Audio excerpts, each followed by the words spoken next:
Mm, okay, what is up, guys? This is Zero Kills, Filipino player for Mobile Legends, and today I'm going to be giving a commentary or more of a little guide, basically, on how to play Balmond in the jungle. So I'll just spectate one of my recent matches here. I think this is Grandmaster 4 or 3, if I'm not mistaken. So right off the bat, you'll see that I have, I think, Retribution as my summoner spell. It helps with the initial clear for the jungle camp, and I'm here with my duo Q partner, Death Legion. Not a bad Yun Zhao, if I do say so myself. Um, right here, you see that the first item I get is I don't know what's it called, but it's the one that basically gives you 20% more damage on the jungle monsters at the start. It really helps complete the clears faster. You can see here that I use my summoner spell as soon as the minion spawn, I mean the monster, and then we just hammer on this blue buff. I'm not sure what they call it, I'm just calling it blue because that's how I learned it from League of Legends. And basically here, you'll notice that I got the last hit on the monster. Um, that's because Balmond's passive gives him health back for killing anything from monsters to champions to minions. I think at that point I just paused just to look because there's gonna be a gank here. You see the enemy Yunzao and Balmond. I see it on the map that they're ganking on the Eudora, so I immediately went to her help. I think I checked their HPs that time just to be sure before I head in. So I get the sword to kind of help in the clears faster. Uh, Notice there's a visual glitch there where I think bot lane actually killed the monster, so I wasn't able to reach level 4. Um, in here, I stopped to see if the lane was going to be gankable, but it was not because it was pushed to the opponent's lane, so I just decided to kill this little monster, and I reached level 4, which is very crucial because that's when I get my ultimate. Here I get a lucky pick on the enemy Yun Zhao because he didn't have any of the skills available, I think, so he couldn't stop me from spinning, which led me to being able to use my ultimate for the execute. Right here, just doing my farming as usual. I head to the bush so that the enemy doesn't see me. Vision control is equally important in this game. Although you don't have wards, it still remains to be seen that not showing where your position is helps your team a lot and also prevents you from getting killed. Um, what happened there is pretty much the enemy Yunzao just not respecting our damage. Eudora stunned her and I was able to pick for the kill. Right here, I just harass both of the enemies to help my fellow Yunzao. He's been handling the lane by himself against two people with decent heals. I just typed that I didn't have ultimate at that point. I was checking the map and then I realized that he went in, so might as well go in myself. So we get another kill right there.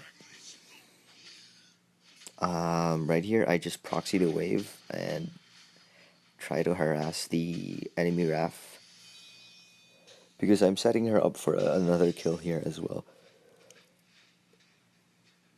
Normally, when you proxy as Balmond, like when you rush forward and kill the creeps, you do that so with the goal of not giving EXP to your enemies. Like they're forced to either stop me from proxying or going to protect their towers from the minions, from my minions, since we don't have they don't have the enemy minions because I just killed them with the proxy. So what happens in that case is my minions end up usually heading towards their tower and they get killed in the process.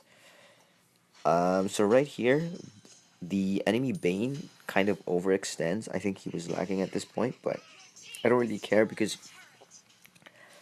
I'm unranked, so if there's a free kill, I'm always gonna get it, no matter how, you know, dishonorable it may seem. Right here, I got lucky because the enemy's Yunzao ultimate already ended, so I was kind of able to get away. But you'll notice here that instead of just backing, I kind of gauge the situation because I see my teammates also approaching, and they also initiate on their own. So I'm like, yeah, I think I can do some damage as well. Right here, you notice that I went for the Yunzao and Raf as soon as possible. That serves two reasons, two purposes. The first is I wanted to kill the Yunzao so I get my passive to proc, so I get some HP back. And the second is I want to run away from the enemy Balmond because his ultimate would have killed me because I had really low health at that point. And also, zoning the Rafaela out means she doesn't get to heal her teammates, which goes to my team's advantage here. So what happens at this point is you'll notice that on my third item, I already have the, I don't know what it's called, but it's one of the better items for Balmond because his second skill, his spin, benefits from both damage and critical chance. So right here, I put that item to good use by getting some crits on the enemy Bane so I could finish her off. I mean hit him off. And on this part, the Eudora got a stun off, so I immediately followed it up with my skills and to get another kill. So right here I see the enemy Jinzao just farming. That part is actually funny because had that Yunzao decided to attack me instead of just running away, he would have killed me. But I think he was not aware that I didn't have my ultimate at that time.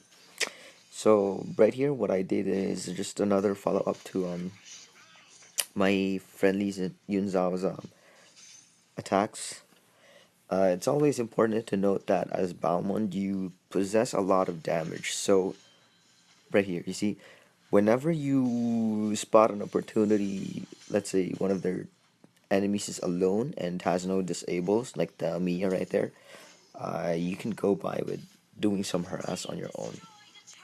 And whenever you're not farming as jungle Balmond, make sure that you're also helping your lanes push because Balmond excels at creating pressure.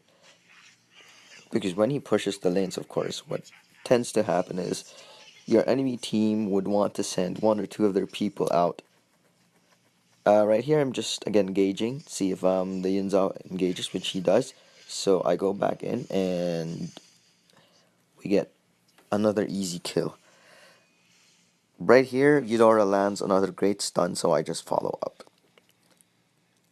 Staying away from the turret range is normal because it was like at 80% health, and I'm not sure, like, where the enemy was at that time.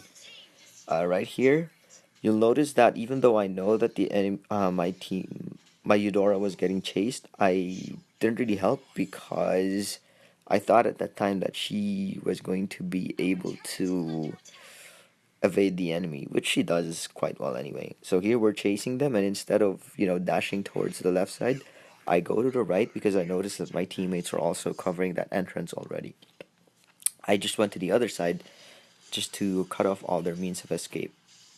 Right here, same thing happens. I just used my ultimate to finish off the Balmond because I'm not sure if he had his dash up again, which would make his escape easier. Right here, the enemy Balmond and Raf, for some weird reason, just go up to me. And you'll notice that for my fourth item, by the way, I get the Blade of Despair instead of another one of those crit items because Blade of Despair has a better better attack damage. I think it has around 130 as opposed to the previous item that has just 75%.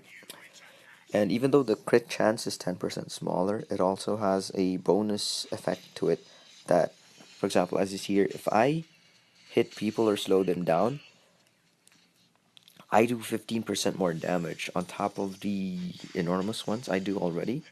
So as you can see there, whenever the enemy is slowed down by any means, like by Natalia's smokescreen, for example, I don't know what skill is called, I do bonus damage overall.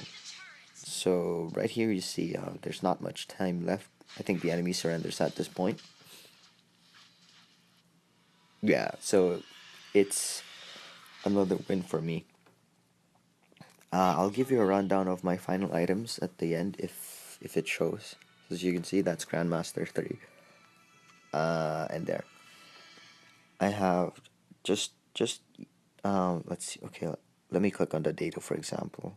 I just have damage items because at this point I wasn't really getting damaged by the enemies, so there was no reason to buy a counter strike or any armor items on that point. So there. Let's see. Hero damage. I actually do the most at 60,000, which is like 40% of my team. For turret damage, I was third since I'm a jungler, so I don't really push that much. For damage received, it's actually pretty high when you look at the stats. 16,000 in my team and not dying once.